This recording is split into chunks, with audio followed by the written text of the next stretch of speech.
자, 9월이 왔습니다. 자, 9월이 오면 여러 가지 경제 위기의 징조들이 터져 나오기 시작하면서 본격적으로 위기에 접어드는 시즌이 될 거다라고 말을 했습니다. 지금 그와 비슷한 다양한 이야기들이 터져 나오고 있습니다. 어제 MBC PD수첩 정권을 편을 드는 이 앞잡이 방송도 2021년 자영업자 대출 규모가 831조다. 벼랑 끝으로 내몰린 자영업자다라는 내용을 발표했고요. 오늘 아침에 조선일보 보면 버티고 버티다 버렸습니다 라고 하면서 쓸쓸히 문 닫는 자영업자들의 이 주방기구나 폐업 정리를 한면 전체에 걸쳐서 보도했습니다. 주방기구가 중고 처리장에 모여서 산을 이루고 있고 또 폐업 가게의 의자들이 쌓여 있고 그리고 손님이 준 호프집에 꽃다발을 떼어내는 이 주인의 쓸쓸함 폐업을 하면서요. 또 노가다판에 뛰고 오겠다고 휴업한다고 써붙인 자영업자, 식당 주인, 또 영업을 중단하고 한 역삼동의 국밥집이 폐업을 하면서 중고 물품 업체에다가 주방기구를 넘기는 그런 쓸쓸한 사진들이 이렇게 나타났습니다. 그래서 강남부터 시작해서 서울 곳곳에서 자영업자들이 다 무너져 가고 있습니다. 원래 자영업이라는 것은 처음부터 상당한 빚을 안고 시작하기도 하고 또 어떻게 보면 하루 벌어서 하루 먹는 그런 어떤 수준이기 때문에 6개월 정도 장사가 적자가 심화되면 더 견딜 수 없이 문을 닫게 됩니다. 자, 문가리는 지금 자영업자 이런 상황을 고려해 가지고 무슨 위드 코로나 하지만 지금 위드 코로나가 앞으로도 몇 달 뒤고 또 그게 된들 코로나가 더 번져버리면 효과가 있겠느냐. 그래서 위드 코로나로 자영업자 살려준다고 대선 앞두고 쇼하고 싶은지 모르겠지만 다수의 자영업자는 그 전에 이미 망해버렸다는 겁니다.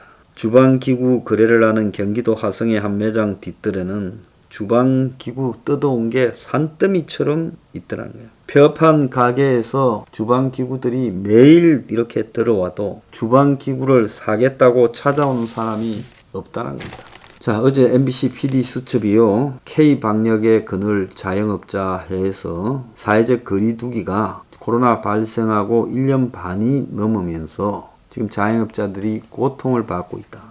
7월 12일부터 시작된 사회적 거리두기 4단계가 9월 5일까지 연장됐고 수도권 음식점은 오후 6시 이후 3인 이상 집합을 금지시키고 영업시간도 1시간 더 단축해서 9시로 가는데 이게 자영업자의 삶에 어떤 영향을 미쳤을까? 자, 그걸 분석을 한 거예요.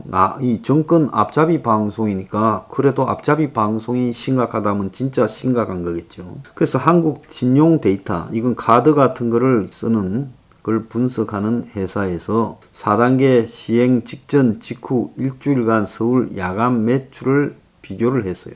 이 코로나 오기 전 2019년 같은 기간 대비 서울 모든 지역에서 매출이 40% 이상 감소했고 마포, 중구, 종로구 같은 사무실이 많은 그런 지역에서는 절반 가까이 줄었다는 겁니다. 주로 저녁 시간에 장사가 이루어지는 이태원의 피해가 제일 심각했는데 이태원에서는 외식업 매출이 코로나 이후 80%가 감소했고 이태원 뒷골목의 세계 음식문화 거리는 상당수 가게들이 다 폐업을 했고 영업하고 있는 가게도 죽지 못해 상권이 죽어버릴까봐 문이라도 열어놓는다고 하고 있습니다. 그래서 폐업 통계를 보니까 제가 폐업은 장사 안 하는 사람도 폐업 신고를 미루고 있다고 했죠. 사실상 폐업자는 잡히지가 않습니다. 자, 190개 등록 업종 중에 우리 생활과 밀접한 53개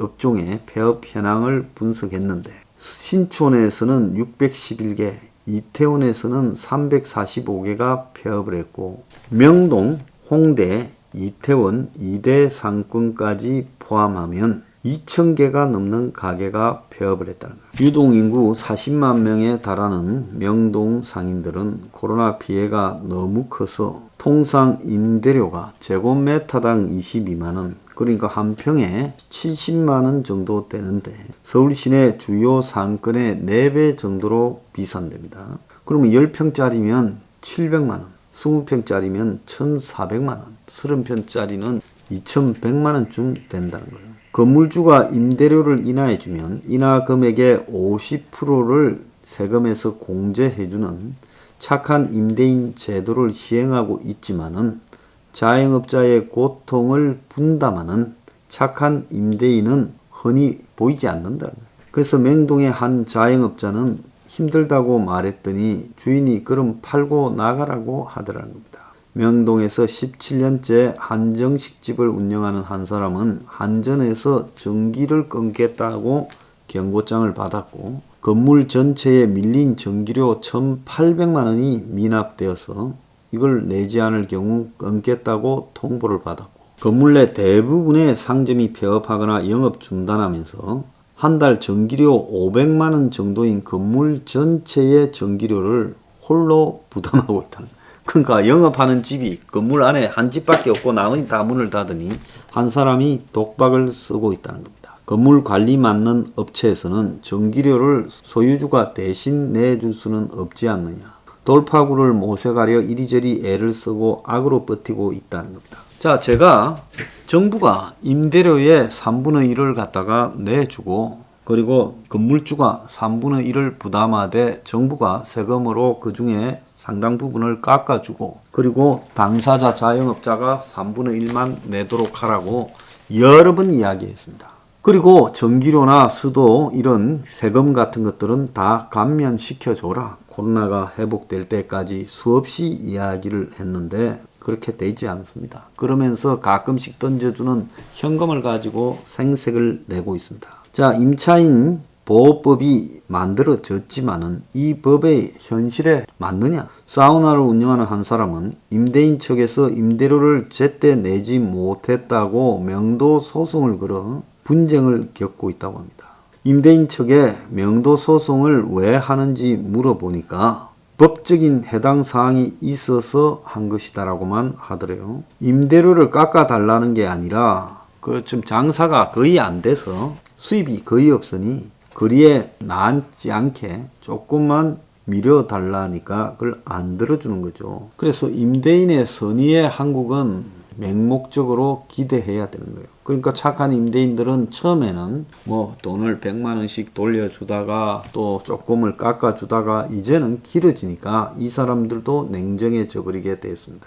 근데 선진국에는 초기부터 정부가 임대차에 깊숙이 개입해서 관여하고 있어요. 미국의 경우에는 임차인이 임대료를 연체했다고 강제 퇴가하지 못하도록 유예 규정을 두고 또 금융기관이 재산을 압류하지 못하도록 했고 영국, 독일, 호주에서도 정부가 임대차에 개입해서 영향력을 행사를 했습니다. 정부가 자영업자에게 기다리라 말하고 푼돈 조금씩 그것도 일부만 주면서 희생을 시켰고 빚은 늘어가는데 피해 보상은 안 해주고 있고 자 이러면서 자영업자들이 다 죽어가고 있어요. 자 지난해부터 올해까지 4차례 지원금을 줬지만은 현장에서 만난 자영업자들은 도움이 안 된다. 피해가 컸지만은 지원금을 못 받는 자영업자도 있다. 시흥에서 볼링장을 하는 한 사람은 매달 나가는 고정비만 7천만 원인데 2차, 3차 지원금을 받지 못했고 매출 4억 초과, 상시 종업은 5인 초과해서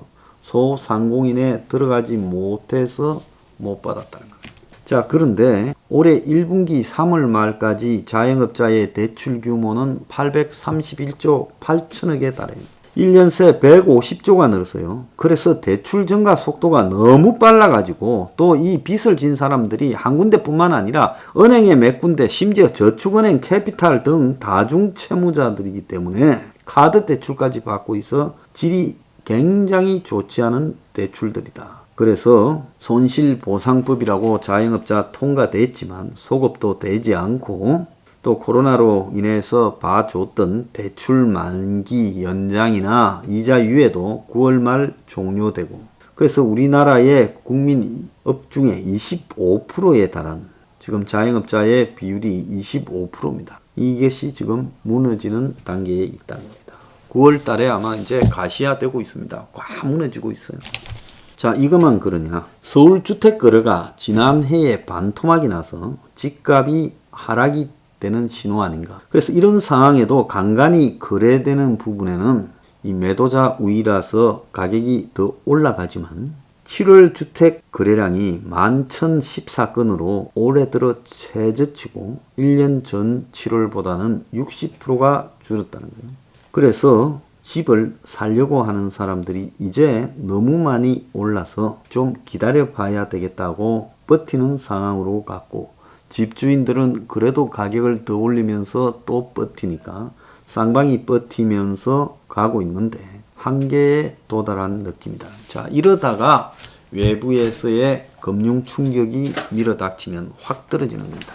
지금 참고로 강남의 전세는 평당 4천이 넘었다고요. 트럼프가 암호화폐 투자 재앙이 올 것이다라고 말을 했고요.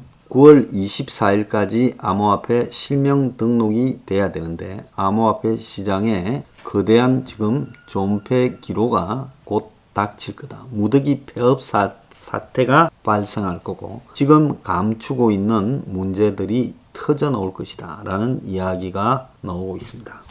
자, 미국이 작년 한 해에만 10조 5천억 달러에 지금 발행을 했습니다. 10조 5천억 달러입니다. 엄청난 돈을 뿌려댄 겁니다. 이 돈이요, 전 세계의 부동산 그리고 주식, 코인 등의 거품을 냈습니다. 그래서 2020년 한 해에 10조 5천억 달러를 발행했고 미국 통화량 전체의 20%고 평소 발행하는 양의 10배를 발행했어요.